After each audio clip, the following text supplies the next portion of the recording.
Hello there everybody, and welcome back to another episode of An Ecologist Plays, there where we are exploring nature by playing games. Now we are back in Grounded, and we are here on Rake Rock Point. Now of course the objective is to go do the Haze Lab, which will be in this general area over here. I think the main entrance is right over there. However, there are two quick things I need to point out. Now I had a gas mask previously, but I have in the meantime decided that I want to try something else. And I have instead got the beefy gastro goo and the toxicology badge. So the toxicology badge was actually still in the pond, thanks to Snoctopus for pointing out that I never actually collected that from the skeleton that was in the pond there. In one of the previous episodes, I went down, got the skeleton, or got to the skeleton, but never actually collected the toxicology badge. Now that toxicology badge does give you resistance to the gas, to the haze, but it comes at the cost of making you weaker to poison damage. So it's, it's a cost-benefit thing. You've got to decide which one is going to be more valuable. Now I think it gives you a 90% resistance to the haze, so just to be 100% sure, I have also crafted the beefy gastro goo, which is this smoothie over here, made from honeydew along with stink bug gas sacs and also strange spores. So thankfully I had enough to make 5 of those. Now I have the objective to kill 5 stink bugs, and there should be a few right up here. I think that there we go, there are a few there, which will give us the opportunity to actually test out whether this works. So let's have a look. We're equipping our toxicology badge. We're going to see whether that protects us completely against gas or only partly. And I'm also going to just put the gastro goo smoothie on my hotbar there, so I can easily do that. There we go. So here's the first one coming in our direction. Hello there, little one. Okay, I should have blocked that. Okay, so we're not 100% sure, 100% resistant to it. You can see our health ticking down there. But we are, you see, there we go. There's the sign saying that we are in trouble. But of course the smoothie does heal us, and now, haha, now we are completely immune to, no, we're not completely immune. We were, I thought we were completely immune. So we're not completely immune, unfortunately, it seems, to the gas. Interesting. I've never tried it, so this is a bit of an experiment. We're going to do it again.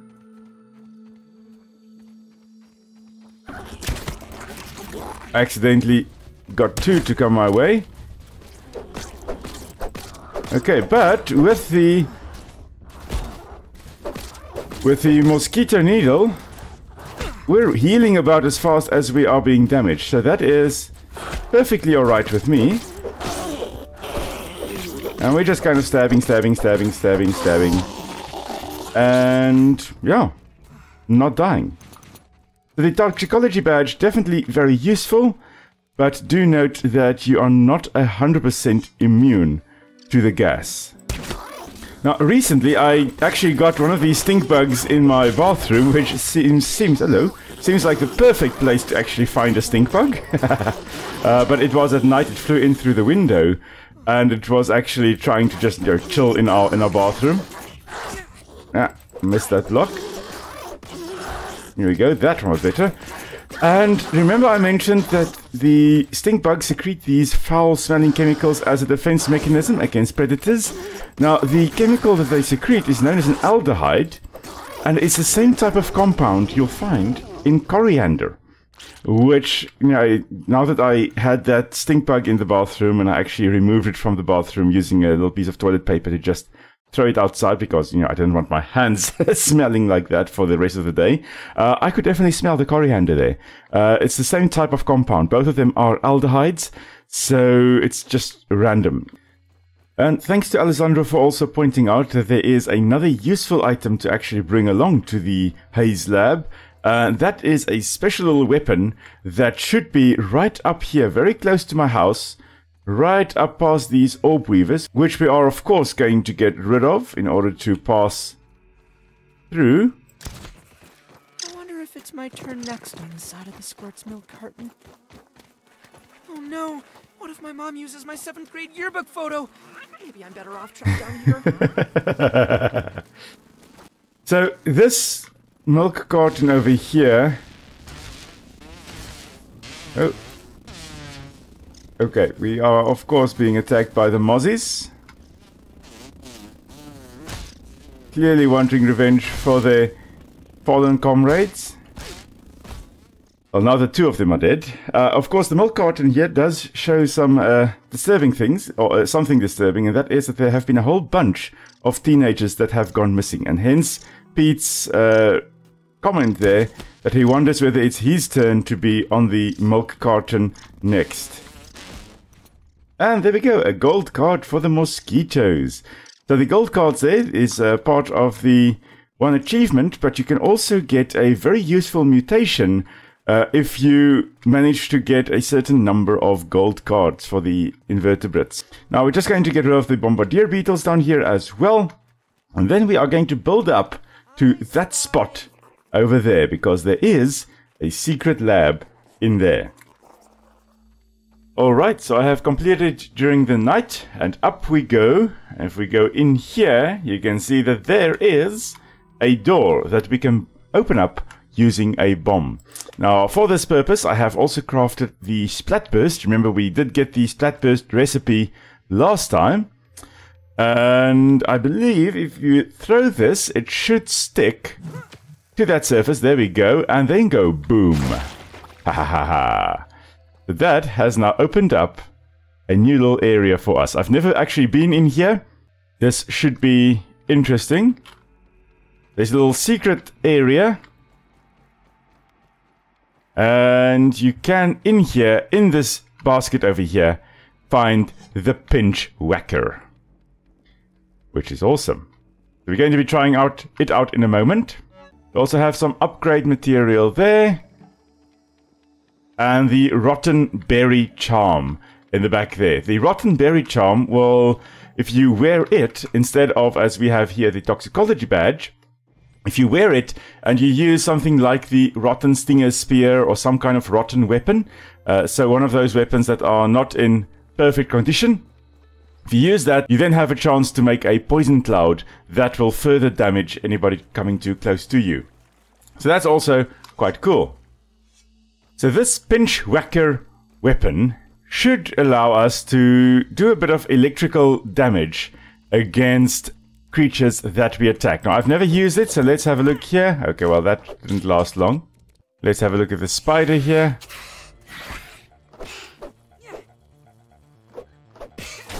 Ah, wonderful. Ooh. Okay.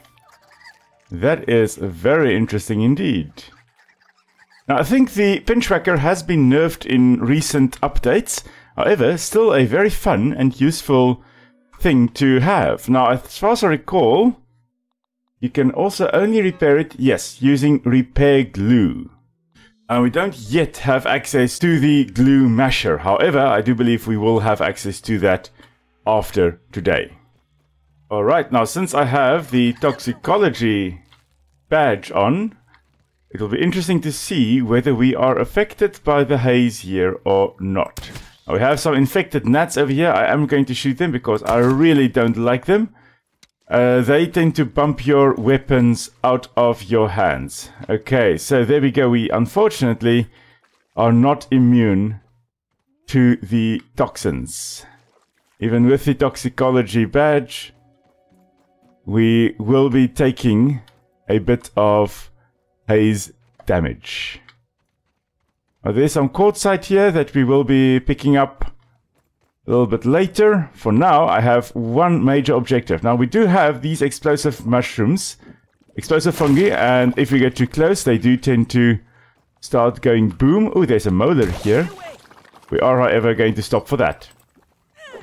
Double standards, you know. We're not going to stop for the quartzite, but we are going to stop for things like molars. Because priorities. Now, let's test out. Oh, yeah. I'm pretty sure I heard a little infected weevil. Let's test this out. Ooh, wonderful. Oh, does amazing stun damage. That is quite awesome. Oh, explosion coming up. block. Okay. I completely understand why you suggested that I get the pin tracker before coming to these guys.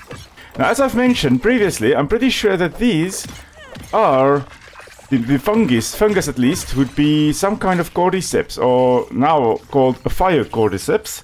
A fire referring to snake. Yes, we are taking damage again, so let's just quickly heal up with a smoothie. A fire referring to snake, and then cordyceps being a club head, basically. Okay, we are not going to go for the marble now. We are just going to run to where the lab entrance should be. Okay, some more infected mites. Let's have a look. The axe does seem to be a little bit better against them. Three swings with the axe does kill them. Okay, so it turns out the toxicology badge has definitely been nerfed, and it no longer gives you complete immunity against the haze. Instead, it gives you 90% protection. Unfortunately, that 90% protection is not enough to keep me safe. Unfortunately, I was trying to drink smoothies as much as I possibly could, but I could not keep up with the damage and I was running out of smoothies. Now in here there also was a file that described a problem that Dr. Tully experienced, and that was that there was a sprinkler leak, and then Trudy, his wife, decided that a good idea would be to get outside help instead of still waiting for Wendell to actually do the job, which he was supposed to have done. And then they traipsed in all over the place. He had never heard of that company before, and they kind of just appeared and started working not where the sprinkler leak actually was. Now that in itself is a bad, an indication of something that's wrong. Here's the weed killer canister, of course, and we are going to go past this spot over here. And anyway, so basically they were working in an area where the sprinkler leak wasn't. And he then decided that screw it, he's going to dig it up and he's going to fix it. And he just kind of messed it up even more. Now, what we'll find out as we go along is that, yes, those people that Trudy hired were in fact not from some kind of maintenance company. Instead, those people were from Ominent. Now, this is the spot that we were actually looking for. A little bit out from where I thought. But again, we need the Splatburst or Bratburst to gain access to the lab from this side. There is another entrance that I will show you as we go along. But this is the so-called main entrance. You can come in and then you can, of course, open it up using the biometric scanner. Now, we've, up until now, had to equip the gas mask to be safe. However, once we are in here, we should be able to equip our ladybug armor and not suffer the consequences of the haze. We must just remember to put it on again when we go out. Very interesting here, the drawing up here, we have the days shrunk. So the longer you stay shrunk, the older you appear. And there is a bit of a problem over there, and we'll go along and see what happened at that point. But basically a drawing of wet ham as well, a reference to something that Trudy said, and we'll say about that in a moment. And here's a goodbye Wendell, and this is a letter from Trudy, his wife, that basically says that she's taken the children and gone to her sister's, and she won't answer if he calls her, but if he makes the drive up to her, she will then obviously be able to speak to him. So he has to actually pull himself away from his work, in order to speak to his wife. And so there was also a recording in there that basically explained that he is, raisening up. Basically, he is turning into a weird little raisin type thing, dried out husk of a person. And in here, we have a whole bunch of explodey mushrooms. Now, whenever as soon as we walk in, this one is going to swell up and then explode. But we can chop them as soon as they have exploded before they recover from it. So interesting to note, obviously these are types of fungi, And these would be the fruiting bodies. The typical mushrooms that you see would be the fruiting bodies. It's not actually the main body of the fungus. The main body would be these threads that are all along here. So on the roof here, you can see we've got little weird threads here. That's actually the body of the fungus. These are what we call hyphae. And then when it's time to actually reproduce, they produce these fruiting bodies, which we see as mushrooms. But here you can see the typical club shape associated with the Ophiocordicep. And of course, then from there, they spread their spores, which are these little weird, in this case, glowy type things going everywhere. Each one of these able to create a new entire fungus. Now, we are going to be heading in here now, and there should be a switch in here that we can now pull to open up a new door. Now, along the corridor here, as we came into that room, we actually have this little exhibit of normal little mushrooms. These look like little button mushroom type things, although they aren't. And then it seems they got kind of affected by something else, and then turned into these weird haze fungi. Now, there are certain mushrooms which will parasitize other mushrooms. And there's an edible mushroom that is very difficult to cultivate because it only grows on other fungi. And so that's kind of what happened here. This haze fungus has affected the other mushrooms and taken over their bodies. Now, I've been talking about Ophiocordicep, but now, as I've mentioned, they will affect certain invertebrates and to some extent mind control them. And we'll talk about that in a moment as well.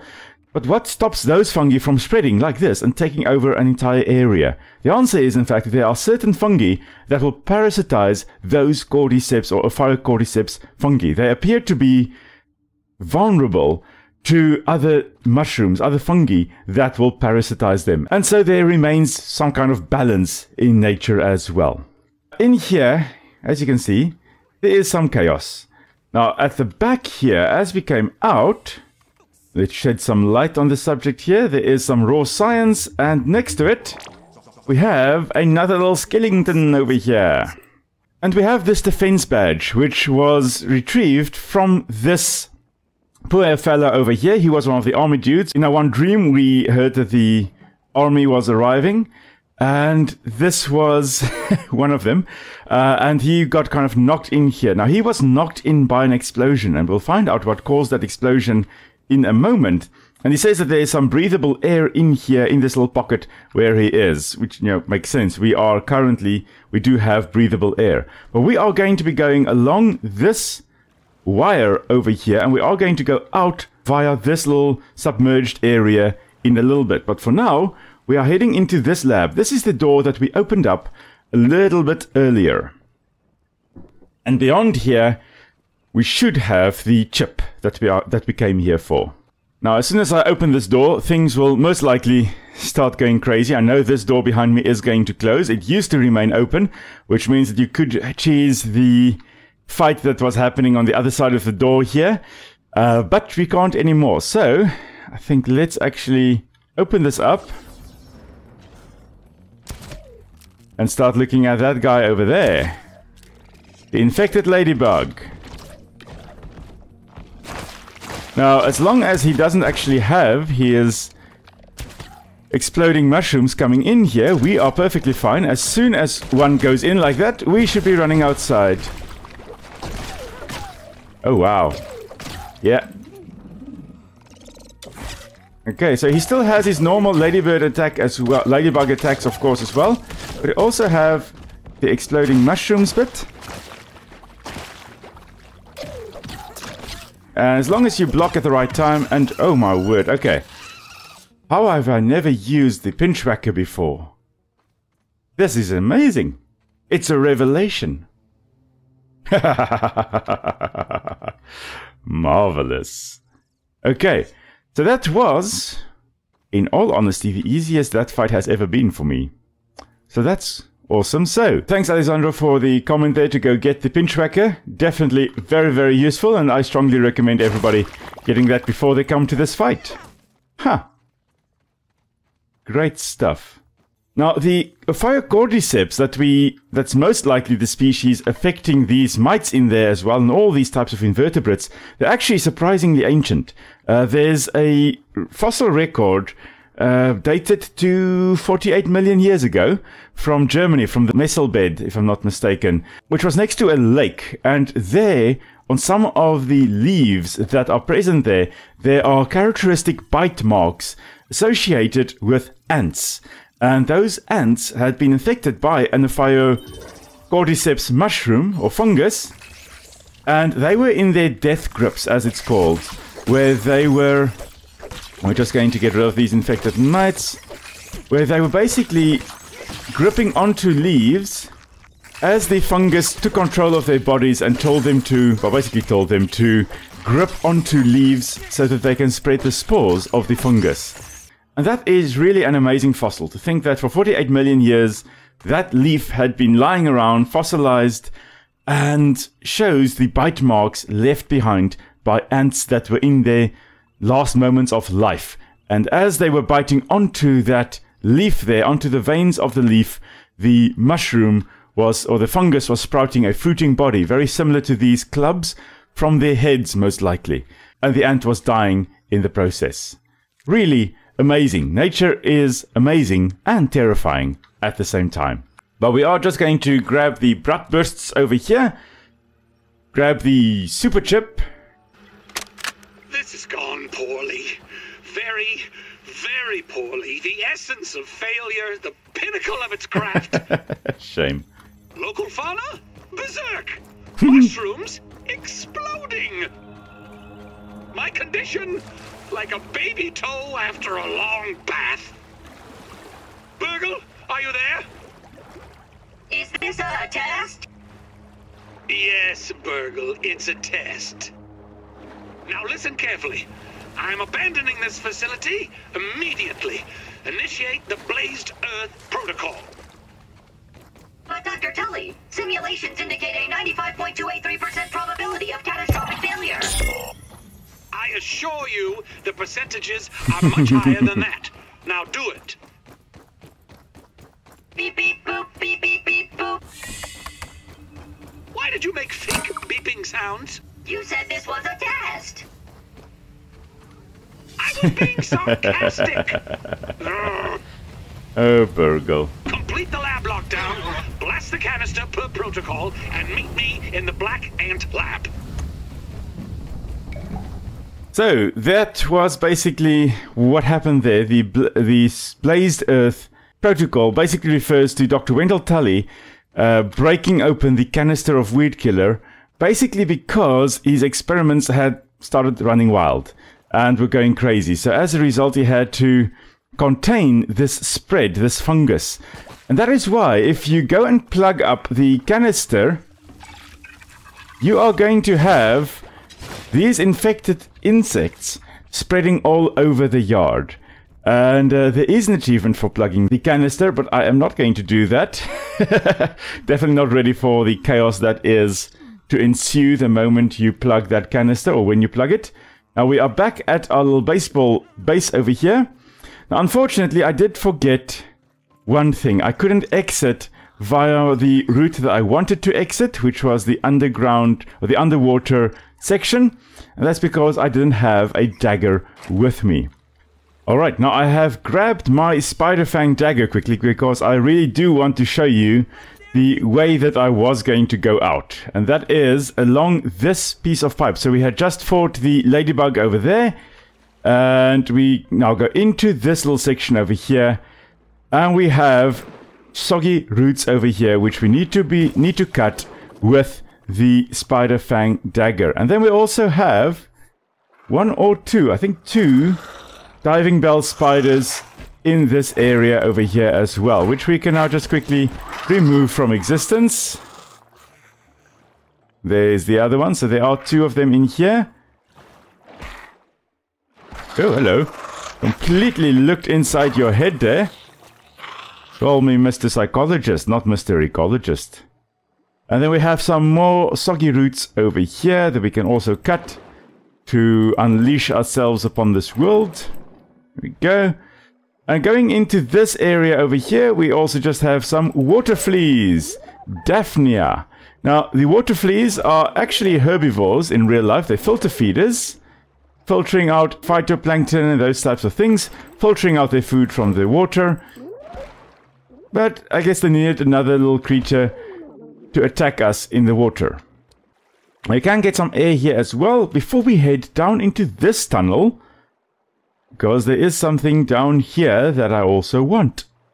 But we are actually after that which is behind this soggy root over here, because there is a mega milk molar and 500 raw science. You know, what's not to like. And so we came from that side earlier, we had just gone into that pipe. If we now go to this side, this is another way to actually enter the Haze Lab. If you don't want to go through the haze, you can actually enter the Haze Lab through this area over here. Provided, of course, you've got your diving gear. Daphne are quite cool. We had quite a lot of them in our little bathtub outside, our little wetland that we have. And they're really important sources of food for a whole bunch of organisms. So this pipe here is where we have now come out. Now this is right over here, right on the edge of the haze. So if you were to come from the north side and actually come along here on the outskirts of the haze, you can, through this pipe, through this exposed pipe, enter the Haze Lab without actually experiencing any haze. So you don't technically need a gas mask to get into the Haze Lab. But here on the edge of the haze, I'm going to say goodbye for now, as the wolf spider lurks in the distance. I hope you have a wonderful, wonderful weekend, everybody.